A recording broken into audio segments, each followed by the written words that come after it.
Puluhan warga geruduk rumah terduga pelaku pencabulan 7 anak di Cakung, Jakarta Timur. Kejar-kejaran polisi dengan komplotan jambret terjadi di perempatan Cempaka Putih, Jakarta. Menikmati sensasi berenang di aliran sungai tengah kebun sawit di Kabupaten Kampar, Riau.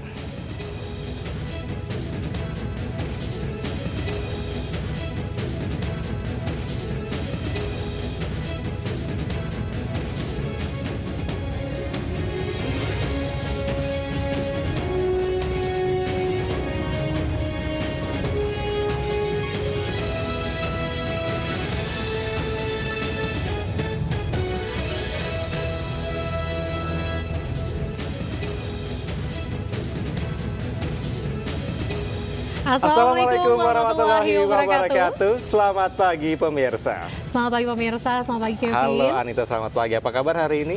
Sehat, semangat. Sehat untuk mengawali awal pekan pada hari ini ya. Ya, betul sekali Dan Kevin. pemirsa, selain 3 berita tadi, kami juga hadir dengan beragam informasi menarik lainnya. Bersama saya, Kevin Pakar. Dan saya Anita Dewi, inilah Lintas Ayu Pagi selengkapnya.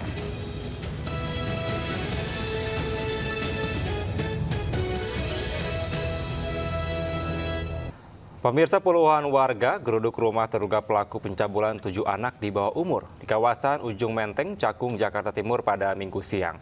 Warga marah dan kesal lantaran terduga pelaku masih beraktivitas seperti biasa, meski kasusnya sudah dilaporkan ke polisi.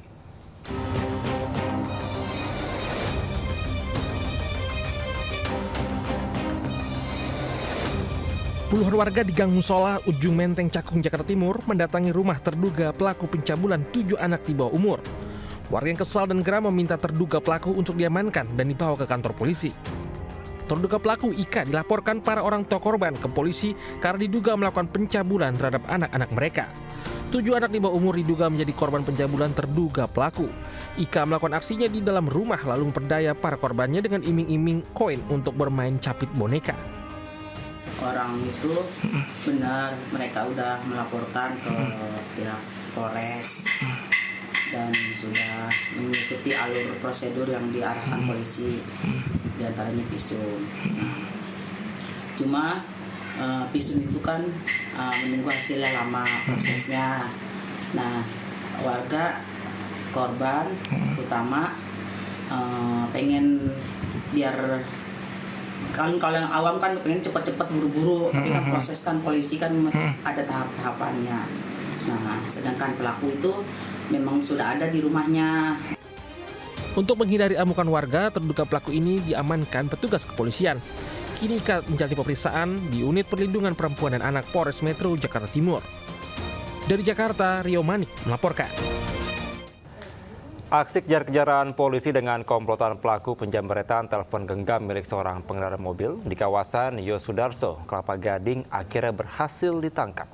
Ya, benar sekali Kevin. Namun saat polisi meminta menunjukkan barang bukti, pelaku kabur dan polisi terpaksa menembak kaki pelaku yang kerap beraksi di kawasan perempatan Coca-Cola, Kelapa Gading, Jakarta Utara.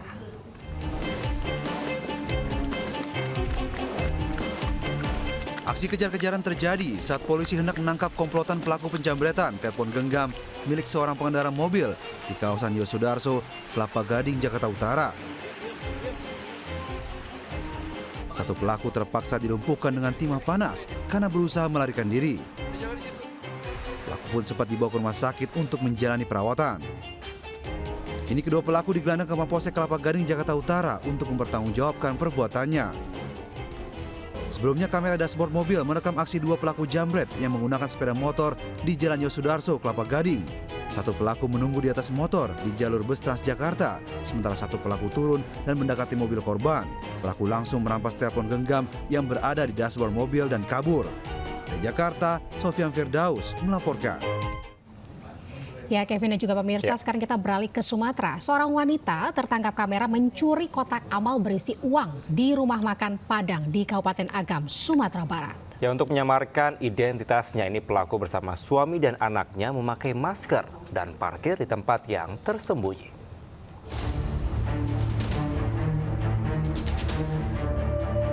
Seorang wanita terekam kamera pengintai mencuri kotak amal berisi uang di rumah makan Padang di Jalan Kusuma Bakti, Labuan Baru, Bypass, Gulai Banca, Kecamatan Tilatang, Kamang Agam, Sumatera Barat. Sebelum mengambil kotak amal, pelaku membeli sepotong ayam goreng seharga Rp12.000, lalu langsung keluar meninggalkan kasir. Pelaku kemudian pergi sambil mengambil kotak amal milik panitia pembangunan masjid berisi uang yang terletak di kiri pintu masuk rumah makan. 2 hari setelah kejadian itu kira-kira pada saat kami ngecek CCTV karena kotaknya kurang kan, diceklah CCTV-nya yang bagian luar, dia datang sama suami dan anaknya bang pakai motor. Ketika video aksi pelaku disebar di media sosial, terungkap ternyata pelaku juga beraksi mencuri kotak amal di minimarket Asyahra Gaduik. Pelaku juga mencuri kotak amal Musola Nur Ikhlas Lapau Kungsi Gadut. Dari Agam, Sumatera Barat, Wahyu Sikumbang, iNews melaporkan. Ya, Anita dan pemirsa, dari Pulau Sumatera kita beralih ke Pulau Jawa. Ini ada acara tradisi kenduri durian di Kabupaten Jombang, Jawa Timur yang diwarnai kericuhan. Ya, seorang pemuda dikeroyok warga karena diduga mencopet di tengah kerumunan warga yang berebut buah durian.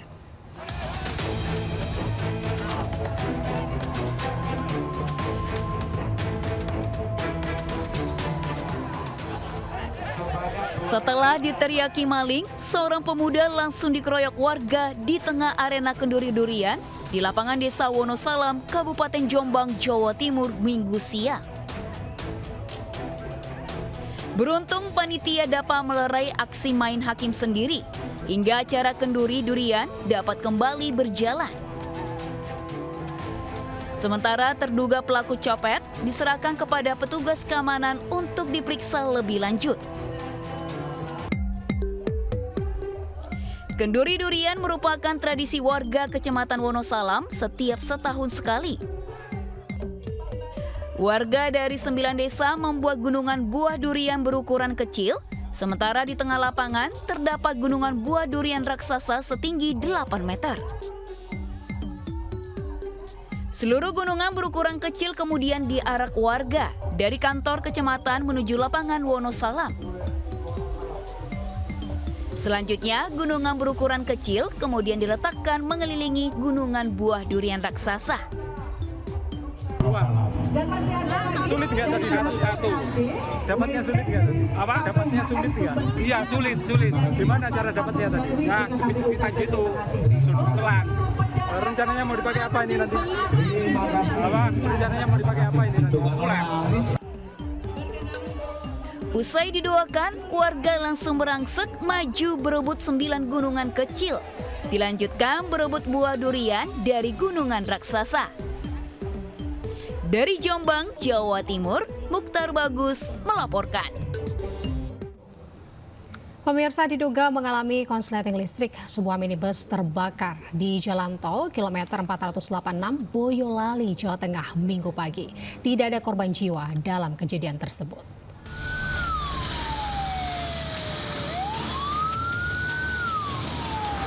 Inilah video amatir yang direkam warga dan pengguna jalan saat minibus terbakar di Jalan Tol KM 486 di Desa Mojolegi, Kecamatan Teras, Boyolali, Jawa Tengah, Minggu pagi.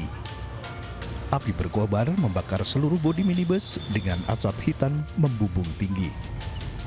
Kondisi tersebut membuat warga sekitar panik dan bingung karena posisi minibus yang terbakar berada di atas jembatan, sehingga menyulitkan warga untuk menolong memadamkan api. Mobil yang melaju dari arah Solo menuju Semarang ini tiba-tiba muncul asap dari ruang mesin. Setelah itu muncul api dan dengan cepat membesar dan membakar seluruh bodi mobil. Tiba-tiba api itu muncul. Bukan api ya, asap. Asap muncul di depan itu. Jadi kalau mobil itu keluar asapnya terus di kabin kok bau. Nah, mulai dari situ indikator ECU nyala, terus rem itu nggak bisa, terus sudah langsung yang nyala yang bisa itu tak handrem, terus tak rating kiri, pelan-pelan tak inggirin ini sampai TKP itu. Orang-orang yang pada lewat pada berhenti semua itu pada nonton, mau nolong juga nggak bisa, mau apa gitu, bingung, nunggu pemadam juga agak lama tadi. Sisa api berhasil dipadamkan setelah 1 unit mobil damkar milik Pemkab Boyolali dikerahkan. Belum diketahui secara pasti penyebab kebakaran, namun diduga kuat akibat konsleting listrik. Dari Boyolali, Jawa Tengah, Tata Rahmanta, iNews melaporkan. Pemirsa, menyambut bulan suci Ramadan, warga di Boyolali, Jawa Tengah melakukan tradisi besik di tempat pemakaman umum. Selain membersih makam, dalam tradisi ini warga juga mendoakan para leluhur, saudara, serta kerabat yang telah meninggal.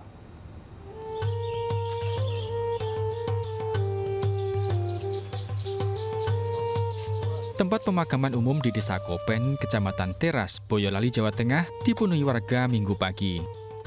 Dengan membawa peralatan seadanya, warga dari berbagai kalangan antusias membersihkan kuburan leluhur, sanak saudara, dan kerabat mereka.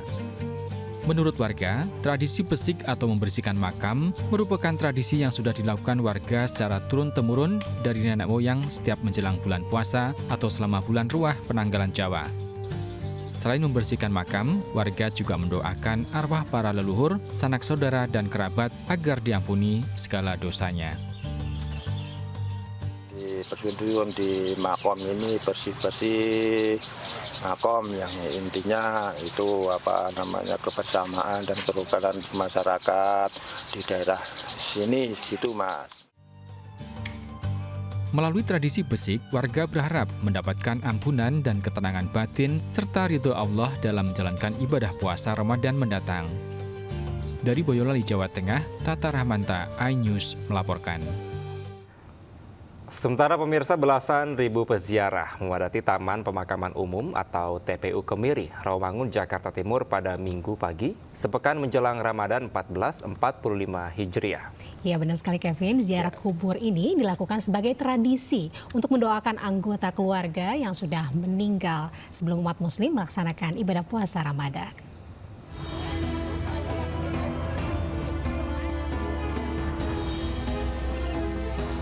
Sepekan jelang bulan suci Ramadan, Taman Pemakaman Umum TPU Kemiri, Rawamangun, Jakarta Timur dipadati peziarah Minggu pagi. Ribuan peziarah mengunjungi makam kerabat menjelang bulan suci Ramadan 1445 Hijriah untuk mendoakan kebaikan arwah almarhum. Peningkatan kunjungan peziarah mulai terjadi sejak pekan lalu dan diperkirakan puncaknya terjadi pada 9 Maret 2024. Saat ini terdapat 57.000 makam di TPU Kemiri, Rawamangun. Tak heran setiap akhir pekan jelang Ramadan selalu dipadati pengunjung. Kondisi ini menjadi berkah tersendiri bagi pedagang bunga yang menjajakan dagangannya di sepanjang jalan. Kalau saya menjelang bulan Ramadan ya, tadi insya Allah kalau saya sih nggak sampai segitunya karena tiap bulan saya rutin ke kuburan, ke ayah saya. Ini siapa yang Ayah saya kebetulan, iya. Bersama dengan keluarga atau seperti apa? Kebetulan dengan istri saya sekarang, rencana Sabtu depan mungkin dengan anak-anak saya atau sama saudara yang lain. Kita mumpung saya masih ada waktu luang, saya kesini dulu.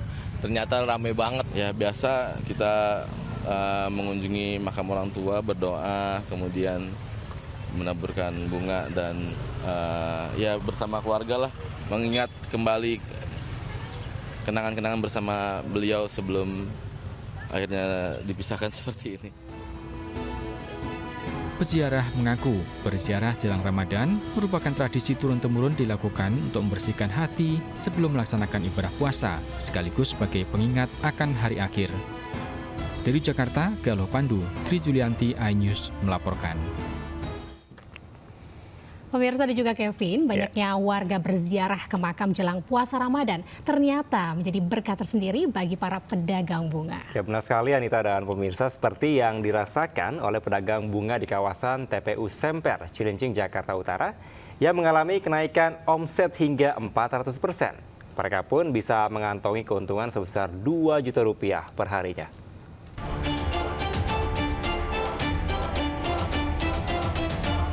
Momen berziarah menjelang masuknya bulan suci Ramadan menjadi berkah bagi pedagang bunga di kawasan Taman Pemakaman Umum Semper, Jakarta Utara. Pedagang bunga dan air mawar dipadati pembeli untuk keperluan ziarah ke makam keluarga jelang bulan suci Ramadan. Pada hari biasa, pedagang bunga makam menjual bunga seharga Rp10.000 per kantong. Namun pada momentum jelang Ramadan, satu kantong plastik bunga bisa dijual dengan harga Rp40 hingga Rp50.000. Para pedagang pun bisa mengantongi keuntungan hingga Rp2 juta dalam sehari. Itu kalau hari biasa mah sepi, paling ya dapat paling 100.000, 200.000. Kalau sekarang tuh gimana? Ya alhamdulillah. Ya dapat lah. Naiknya bisa berapa? Ya kalau lagi rame langganan pada datang bisa dapat 2 juta, kadang 2,5 juta. Tradisi berziarah ke makam keluarga dilakukan warga jelang masuknya bulan suci Ramadan. Langkah ini dilakukan untuk mendoakan arwah para leluhur dan berharap mendapat hati yang bersih sebelum menjalankan ibadah puasa. Dari Jakarta, Sofian Firdaus, iNews melaporkan. Ya, Anita dan pemirsa, memang benar sekali bahwa Lebaran bagi umat Muslim tentunya menjadi momen penting untuk bersilaturahmi dan saling memaafkan bersama dengan keluarga besar di kampung halamannya. Ya Kevin, mereka pun jauh-jauh hari ini telah memesan tiket kereta api untuk mudik Lebaran nanti. Bahkan tiket Lebaran sudah dipesan nih H-8 hingga H-4 di Daops 4 Bandung. Waduh. Telah habis terjual.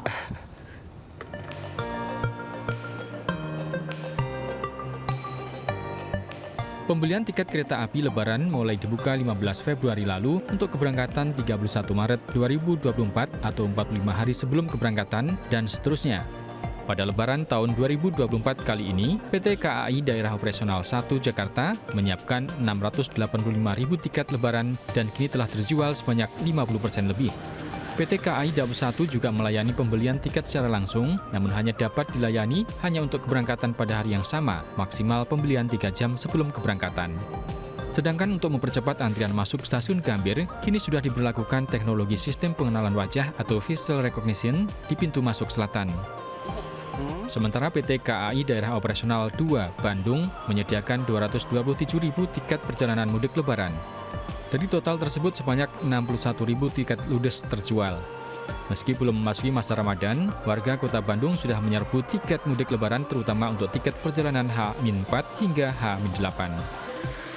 KAI Daops 2 Bandung menyiapkan sebanyak 227.000 tiket selama masa angkutan Lebaran mulai tanggal 31 Maret sampai dengan 21 April 2024 atau kurang lebih 22 hari. Update hari ini terjual sebanyak 61.000 tiket atau sekitar 25%. Saat ini tiket perjalanan mudik Lebaran menggunakan jasa transportasi kereta api pada Daops 2 tersisa 166.000 tiket. Untuk mengangkut seluruh penumpang yang membludak, PT KAI Daops 2 Bandung menyediakan 24 rangkaian kereta api setiap harinya. Dari Jakarta dan Bandung, Jawa Barat, Wenda Nura, Dide Rudi, dan Irfan David, iNews melaporkan. Pemirsa, sepekan jelang bulan suci Ramadan, harga beras di Pasar Palmerah, Jakarta Barat mengalami penurunan. Namun untuk komoditas lain seperti telur, cabai, bawang merah, dan juga sayur mayur justru mengalami kenaikan.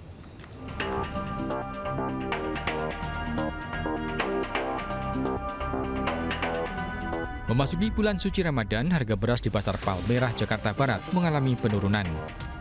Sebelumnya harga beras per kilogram Rp15.000, kini turun menjadi Rp14.800. Sementara itu, harga telur mengalami kenaikan cukup tinggi, yakni mencapai Rp32.000 per kilogram. Kenaikan harga juga terjadi pada komoditas sayur mayur, diantaranya harga cabai di kisaran Rp80 hingga Rp90.000 per kilogram, bawang harga Rp35.000 hingga Rp45.000 per kilogram, kemudian tomat di harga Rp25.000 per kilogram, kentang Rp20.000 per kilogram. Sekarang tomat Rp25.000 Mbak sekilo. Cabai harganya hari ini antara 80-85. Harapannya ya tolong dong dimurahin gitu ya, karena kan kasihan kita menjelang puasa semua mahal, sayuran mahal, cabai mahal, beras mahal, tomat telur mahal, semua mahal, bingung juga buat ngaturnya. Kedepannya ya semoga normal lagi bahan-bahannya, terus kita juga yang para pedagang, para konsumsi sehari-hari juga bisa lebih bisa uangnya bisa dibagi-bagi ke yang lain kayak gitu. Kenaikan bahan pokok ini dipicu oleh masuknya bulan suci Ramadan yang tinggal beberapa hari lagi. Para pedagang berharap pemerintah segera mengatasi kenaikan harga bahan pangan tersebut. Dari Jakarta, Anggita Maura, Yudi Richard, iNews melaporkan. Ya pemirsa dan Anita, ini banyak cara ternyata untuk dilakukan warga dalam menyambut bulan Ramadan. Salah satunya adalah dengan menggelar tradisi perang air di Magelang, Jawa Tengah. Di mana Anita, tradisi ini sebagai simbol pensucian diri sebelum menjalankan ibadah puasa.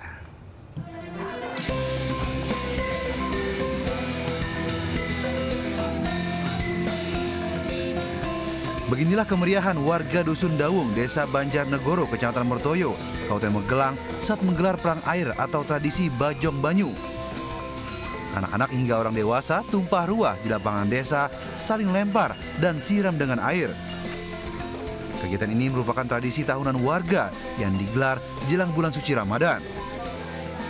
Tradisi Bajong Banyu merupakan simbol pensucian diri sebelum menjalankan ibadah puasa.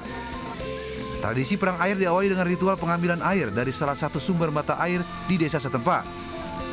Kemudian air tersebut dibacakan doa oleh sesepuh desa dan diarak keliling kampung. Jadi saya cukup menonton dan melihat anak-anak itu seru banget dan terasa banget keakraban di dusun. Nah, ini Dawung ya. Dan semoga bisa terus berlanjut dan sampai setahun berikutnya juga dijalankan.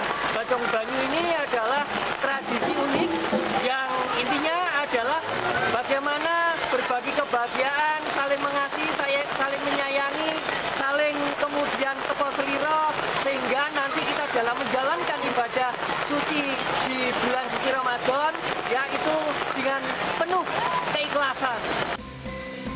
Tradisi ini juga diisi dengan berbagai pementasan kesenian. Warga berharap bulan suci Ramadan nanti bisa meningkatkan keimanan dan silaturahmi antar warga. Dari Magelang, Puji Hartono melaporkan. Pemirsa, sepekan menjelang bulan suci Ramadan 1445 Hijriah, aktivitas di Pasar Tanah Abang, Jakarta Pusat pada Minggu sore terpantau ramai. Busana muslim hingga perlengkapan alat sholat seperti sajadah, mukena, dan kain sarung banyak diburu masyarakat menjelang bulan suci. Aktivitas di Pasar Tanah Abang, Jakarta Pusat mulai ramai oleh pengunjung sejak Jumat sepekan menjelang bulan suci Ramadan 1445 Hijriah. Pada Minggu sore, suasana Pasar Tanah Abang khususnya Blok A padat pengunjung yang didominasi oleh ibu-ibu. Berbagai busana muslim dan beragam perawatan sholat seperti sajadah hingga mukena banyak diburu masyarakat. Kondisi ini menjadi berkah tersendiri bagi para pedagang yang omsetnya meningkat. Biasanya sih kalau ibu-ibu di bulan menjelang Ramadan ini mereka rata-rata mencarinya kayak gamis, pakaian anak, koko, lengkapan koko dah buat sholat. Biasanya sih kayak gitu. Ya kalau omset sih memang udah ada relatif naik sih, tapi nggak begitu signifikan sih. Masih mana itu ya? Ada, tapi nggak begitu. Jauh daripada tahun kemarin, memang jauh dah. Pemirsa, meski sempat lesu akibat pandemi COVID-19, industri kerajinan dompet di Desa Giri Mukti, Lebak, Banten kembali bergeliat berkat adanya bantuan kredit usaha rakyat atau KUR, Anita. Ya, benar sekali Kevin. Kini para perajin dompet kebanjiran pesanan hingga mampu meraup omset mencapai ratusan juta rupiah per bulan.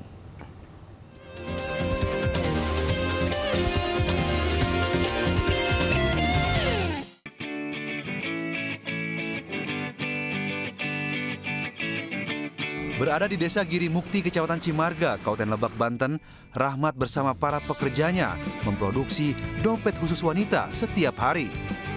Proses pembuatan dompet mulai dari bikin pola, memotong, hingga menjahit menggunakan peralatan sederhana.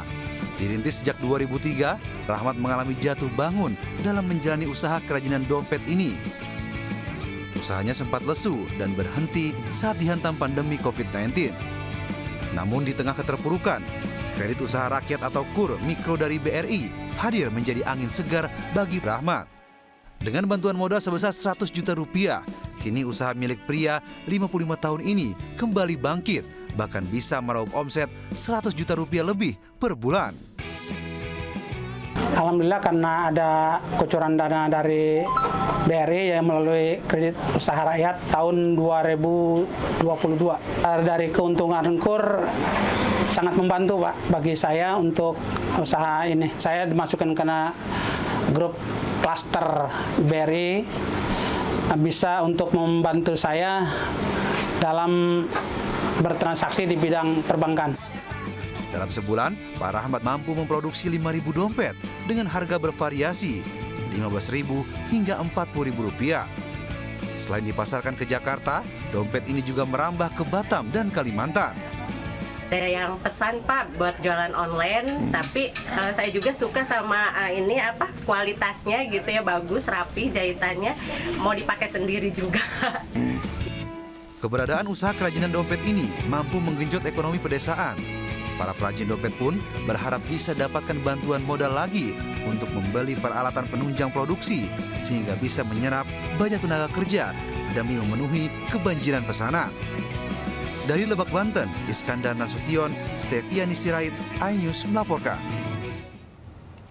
Kevin, suka wisata air? Waduh, suka banget dong. Suka ya, pas berarti informasinya. Kamu suka nih. juga?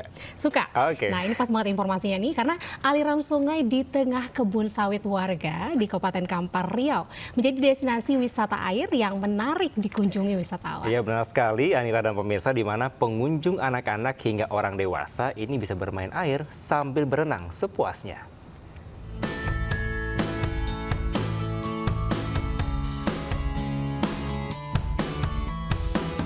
Berlokasi di tengah kebun sawit dan kebun karet warga di Desa Sungai Pagar, Kecamatan Kampar, Kiri Hilir, Kabupaten Kampar, wisata alam Sungai Acil ini ramai dikunjungi warga setempat maupun dari luar daerah. Pengunjung anak-anak hingga orang dewasa antusias bermain air sambil berenang di aliran sungai berarus deras ini.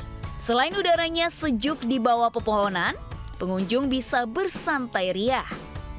Nah, yang ingin menikmati sensasi derasnya arus sungai ala body rafting, di sini tersedia ban dan pelampung yang bisa Anda sewa.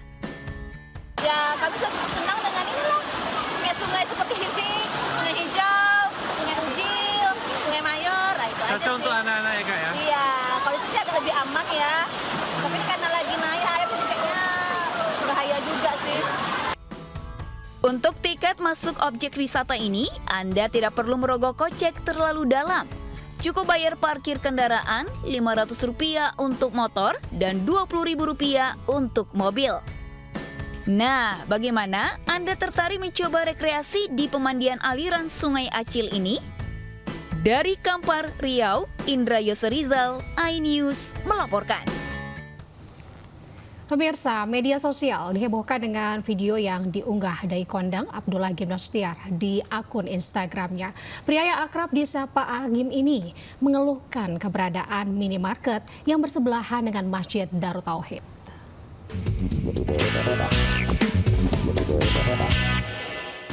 Sahabatku sekalian, inilah Masjid Darut Tauhid. Video yang diunggah Dai Kondang Abdullah Gimnastiar atau AA Gim di akun Instagram miliknya ini viral. Dalam video berdurasi hampir 3 menit ini menggambarkan keresahan AA Gim terkait keberadaan minimarket yang bersebelahan dengan Masjid Darut Tauhid di kawasan Jalan Geger Kalong, Kota Bandung. AA Gim menegur sejumlah pemuda-pemudi yang masih nongkrong hingga larut malam dan meminta mereka untuk segera pulang. Selain mengganggu, teguran juga dilakukan lantaran lokasi tempat mereka nongkrong berada di lingkungan pesantren. Keluhan Agim ini pun langsung direspon pemerintah Kota Bandung dengan menutup sementara minimarket tersebut. Dari hasil pemeriksaan sementara, minimarket tersebut diketahui tidak memiliki izin operasional. Petugas Satpol PP lalu melakukan penyegelan. Dan berdasarkan hasil pemeriksaan kami di lapangan, telah terjadi 3 pelanggaran yang dilakukan oleh kegiatan usaha tersebut. Yaitu pertama, pelanggaran terhadap perizinan, kemudian juga terhadap gangguan tantibum serta jam operasional. Setelah dilakukan penyegelan, rencananya Satpol PP Kota Bandung akan memanggil pemilik minimarket. Dari Bandung, Jawa Barat, Billy Maulana Fingkran melaporkan. Pemirsa, harapan warga memperoleh beras murah yang digelontorkan Bulog Jember melalui Bumdesma Desa Umbul Sari, Kecamatan Umbul Sari, ternyata harus gigit jari. Beberapa warga yang telat datang harus pulang dengan tangan hampa setelah 10 ton beras yang digelontorkan habis dalam 2 hari.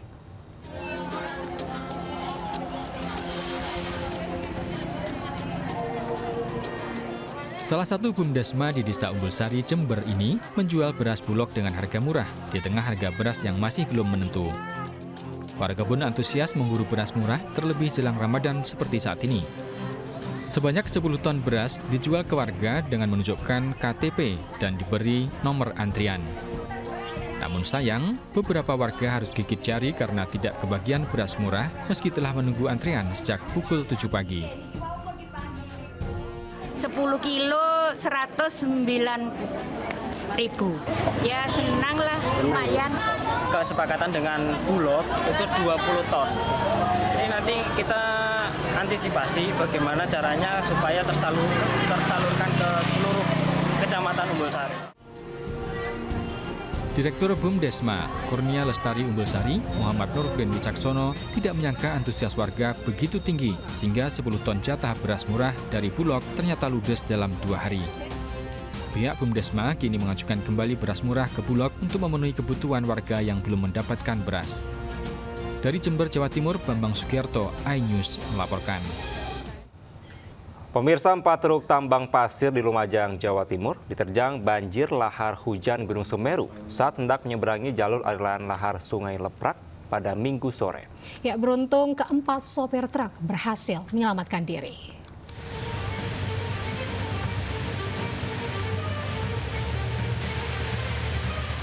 Material banjir lahar hujan Gunung Semeru berupa pasir dan bebatuan ini menerjang 4 truk tambang pasir di aliran Sungai Leprak, Kecamatan Candipuro, Lumajang Minggu sore. Akibatnya, 2 truk yang berada di tengah sungai terguling karena derasnya terjangan arus banjir.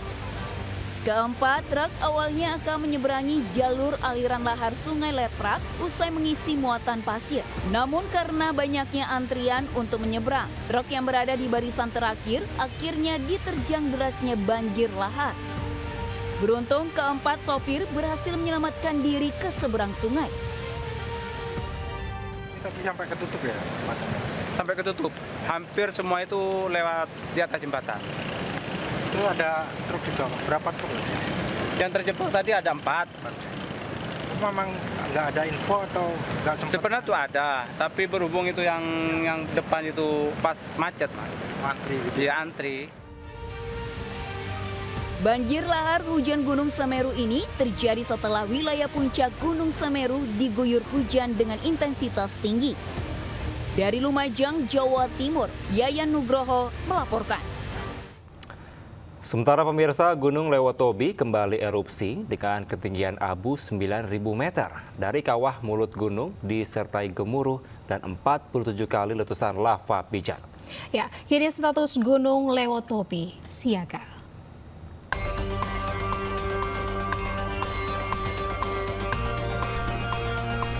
Pasca peningkatan status dari waspada menjadi siaga, aktivitas Gunung Api Lewotolok di Flores di Kabupaten Lambata, Nusa Tenggara Timur tak henti-hentinya mengeluarkan material vulkanik dari mulut Gunung Api Ile Lewotolok. Hingga Minggu pagi, Gunung Lewotolok kembali erupsi sebanyak 11 kali letusan. Periode 24 jam terakhir telah terjadi letusan sebanyak 57 kali. Dan gempa-gempa lain yaitu gempa hembusan tercatat 509 kali gempa hembusan. Dari catatan di posko pemantauan erupsi disertai suara gemuruh dengan ketinggian abu vulkanik 500 hingga 900 meter. Saat ini status Gunung Lewotolok siaga atau level 3. Warga dihimbau untuk tidak melakukan aktivitas 2 km dari kaki Gunung Api Ile Lewotolok. Dari Lembata, Nusa Tenggara Timur, Joni Nura, iNews melaporkan. Sementara di Bandung Barat, Jawa Barat, Badan Penanggulangan Bencana Nasional BNPB diterjunkan untuk menyelidiki penyebab awal pergerakan tanah yang merusak bangunan rumah warga dan sekolah di Desa Cibeduk, Kecamatan Rongga. Dari hasil penyelidikan awal, pemirsa, tanah bergerak diawali akibat adanya lapisan tanah yang tidak bisa menyerap air sehingga bergerak cukup cepat ke sejumlah titik.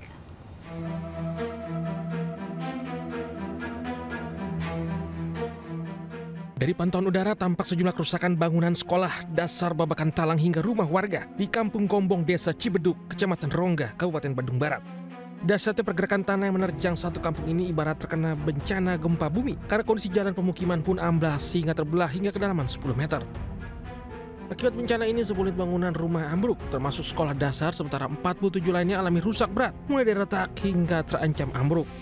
Kini total ada 197 warga dan 45 kepala keluarga yang diungsikan. Sejumlah anggota Badan Nasional Penanggulangan Bencana BNPB pun turun tangan dan mulai memetakan sekaligus menganalisis penyebab awal pergerakan tanah. Meski harus menunggu hingga kajian hasil tim geologi Bandung, namun BNPB memprediksi jika penyebab awal pergerakan diawali kondisi tanah labil di lokasi bangunan sekolah yang merembet ke titik lainnya. Perlu untuk melihat sebenarnya bidang gelincir istilahnya ya. Bidang gelincir itu kalau misalnya ada dua lapisan, yang atas itu bisa menyerap air, yang di bawah itu tidak bisa tembus air. Jadi air itu dia akan menumpuk di bidang gelincir itu. Nah itulah yang menyebabkan lalu kalau ada rekahan itu ya di sanalah tergelincir, terutama pada saat nanti airnya itu sudah jenuh ada di situ. Hasil analisis BNPB ini pun akan diinformasikan ke tim geologi Bandung untuk jadi acuan penelitian lebih lanjut. Karena potensi pergerakan tanah lebih cepat, warga harus waspada dan meninggalkan lokasi. Dari Bandung Barat, Jawa Barat, Yuwono melaporkan. Pemirsa, puluhan warga mengungsi di sejumlah lokasi akibat bencana tanah bergerak di Brebes, Jawa Tengah. Pemerintah kini menunggu hasil rekomendasi dari Badan Geologi Kementerian SDM untuk memastikan perlu tidaknya relokasi permukiman warga.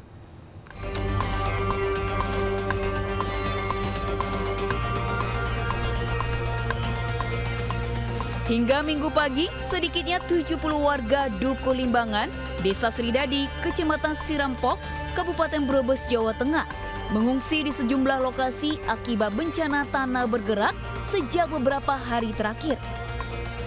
Warga terpaksa mengungsi karena rumahnya nyaris ambruk sehingga membahayakan jika dihuni. Apalagi pergerakan tanah masih terus terjadi hingga saat ini. Sejumlah lokasi pengungsian yakni Gedung Balai Latihan Kerja BLK, Aula Pondok Pesantren, dan sejumlah rumah warga yang aman. Warga korban tanah bergerak juga mengeluhkan sejumlah penyakit seperti batuk, influenza, hingga demam. Rumahnya ambruk, Bu? Enggak, kalau saya enggak, alhamdulillah. Cuma retak-retak ya? Iya. Terus siang habis duhur udah pada kesini. Ini ada berapa orang, Bu, yang ngungsi di sini kalau malam ini? Ini 15 orang sama Palita. 25 masalah dari geologi. Bandung sudah hadir bersama BPBD Kabupaten Brebes. Itu dengan tujuan untuk meneliti kembali keadaan struktur tanah yang terjadi bencana. Karena apakah itu masih layak ditempati atau memang harus relokasi. Kini pemerintah desa telah menyiapkan tanah untuk relokasi. Bencana tanah bergerak telah merusak 78 rumah warga, 35 rumah diantaranya nyaris ambruk karena dinding yang roboh hingga lantai retak dengan kedalaman hingga 1 meter. Puluhan warga korban bencana kini membutuhkan bantuan selama tinggal di pengungsian. Dari Brebes, Jawa Tengah, Unibar melaporkan.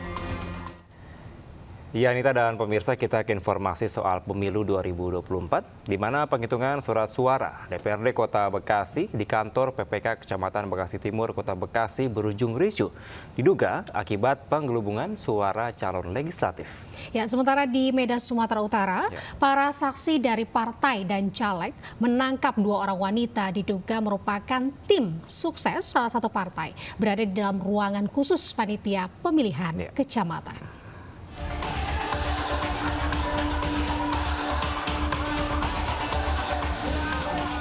Rekaman warga menunjukkan kericuhan masing-masing saksi caleg DPRD Kota Bekasi dari Partai PDI Perjuangan dengan petugas PPK Kecamatan Bekasi Timur saat penghitungan rekapitulasi surat suara legislatif DPRD Kota Bekasi Sabtu sore. Masing-masing saksi mensinyalir adanya keberpihakan panitia PPK Kecamatan Bekasi Timur kepada salah satu calon legislatif hingga diduga terjadi penggelembungan suara.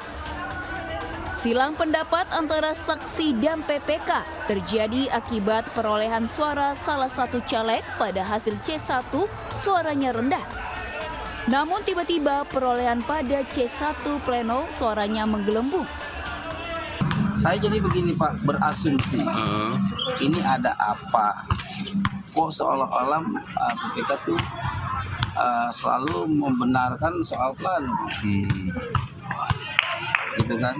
Sedangkan yang dituntut oleh saya, yuk kita tebar data. Yang data yang mana, yang benar. Kalau memang ini nggak ketemu juga, buka kotak suara. Kericuhan terjadi karena adanya ketidaksesuaian antara C hasil salinan yang dipegang saksi dengan C hasil pleno. Pihak PPK menduga ada jual beli C hasil salinan oleh saksi dan diduga di saat itulah ada perubahan-perubahan suara. Padahal realnya di C hasil plano itu angkanya sekian, tapi di C hasil salinannya sekian gitu. Dan juga sudah saya investigasi bahwasannya di C hasil salinan itu bisa saya nyatakan itu salah karena satu, ada ketidaksesuaian. Yang pertama itu di tanda tangan, ya tanda tangan semuanya itu berbeda. Imbas kericuhan, penghitungan suara untuk caleg DPRD Kota Bekasi sempat dihentikan. Namun akhirnya bisa dirampungkan.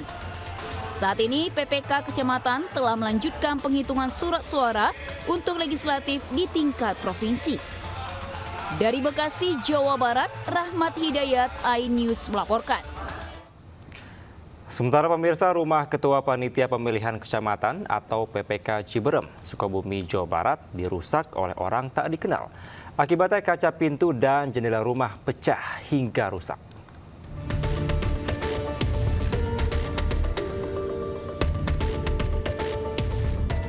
Beginilah kondisi rumah Ketua Panitia Pemilihan Kecamatan atau PPK Ciberem, Aden Badrudin, di Kampung Salakaso, Kecamatan Ciberem, Kota Sukabumi, Jawa Barat.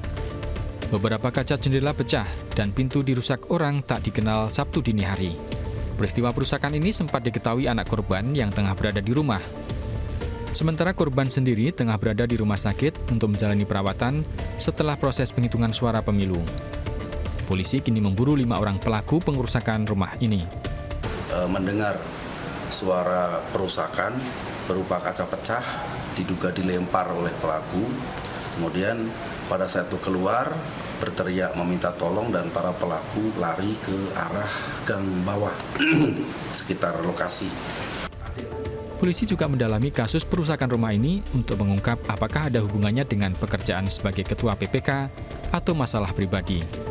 Dari Sukabumi, Jawa Barat, Budi Setiawan, iNews melaporkan. Pemirsa, tak terima hasil suaranya diduga dicurangi seorang calon anggota legislatif nekat mengintimidasi anggota PPK di Sumeneb, Jawa Timur. Beruntung, petugas keamanan bergerak cepat hingga situasi yang semula memanas bisa kembali kondusif.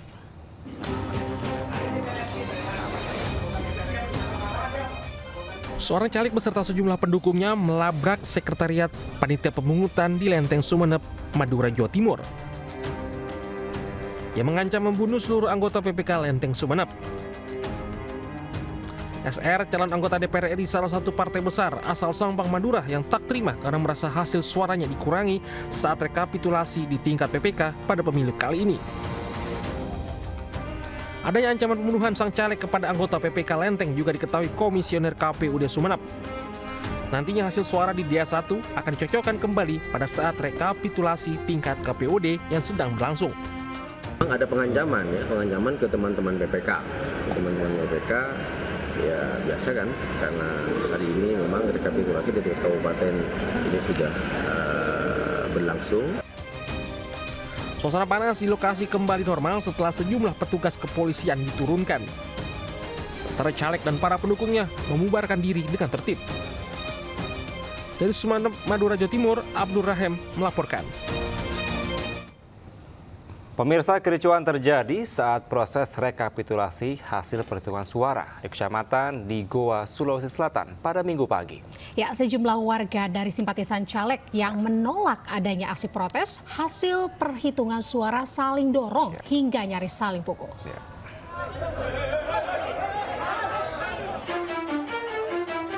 Kericuan ini terjadi saat proses rekapitulasi di tingkat kecamatan sedang berlangsung di dalam stadion Kecamatan Palanga, Kabupaten Goa, Sulawesi Selatan.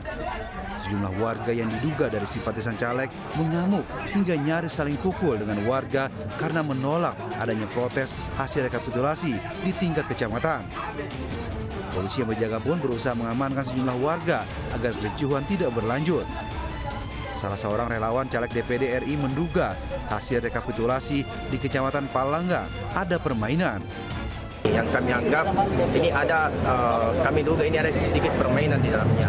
Kenapa kami katakan seperti itu? Bahwa di semua kecamatan yang ada di Kabupaten Goa, hanya di Kecamatan Palanga terjadi seperti ini. Mulai dari setiap TPS dan dari setiap yang suara itu, sehingga kami harus memastikan itu. Kami yakin insya Allah apa yang akan terjadi ini yang keluar insya Allah akan, dan itu pun kami masih memastikan. Setelah sudah di print out, kami juga akan mengecek lagi. Sementara itu pihak Panwaslu Kecamatan menjelaskan rekapitulasi di Kecamatan Palanga masih berlangsung karena banyak data hasil penghitungan dari para saksi yang harus dicocokkan.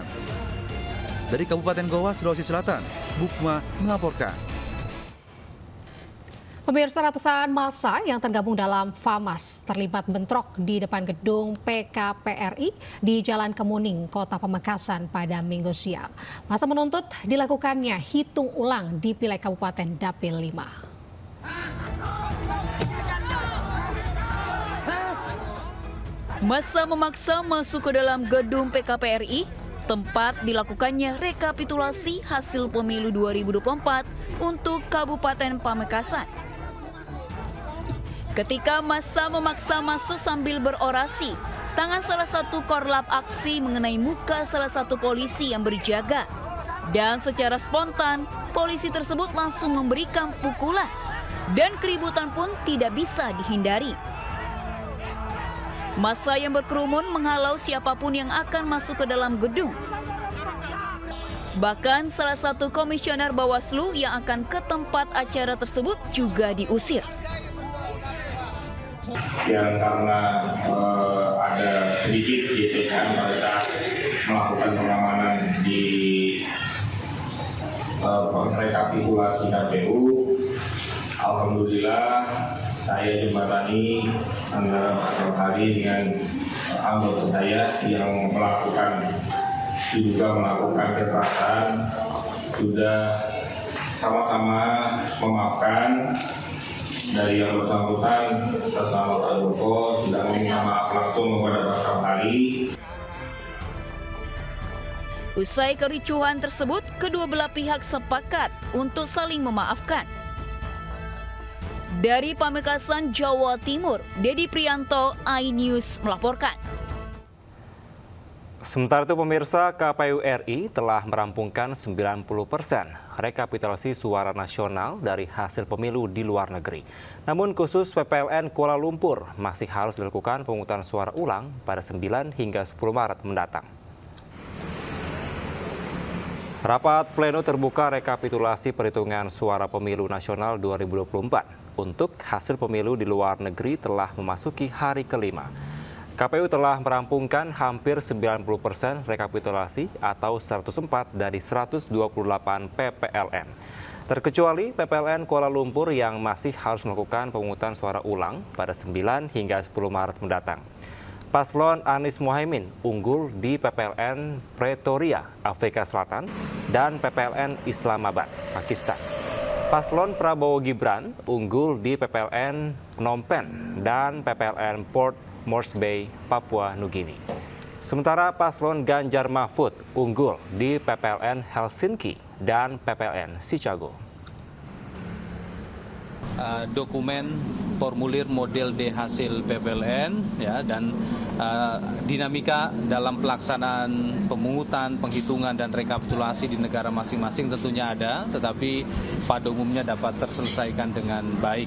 Dan saat ini sudah lebih dari 90% yang sudah membacakan formulir model D hasil, dan alhamdulillah semuanya sudah ditetapkan oleh kami, tinggal beberapa lagi, dan mudah-mudahan kalau tidak malam ini esok siang insya Allah sudah selesai. Ya pemirsa, informasi tadi sekaligus menutup Lintas Ainews pagi hari ini. Saya Kevin Pakar. Dan saya Anita Dewi. Selamat pagi, selamat beraktivitas. Wassalamualaikum warahmatullahi wabarakatuh.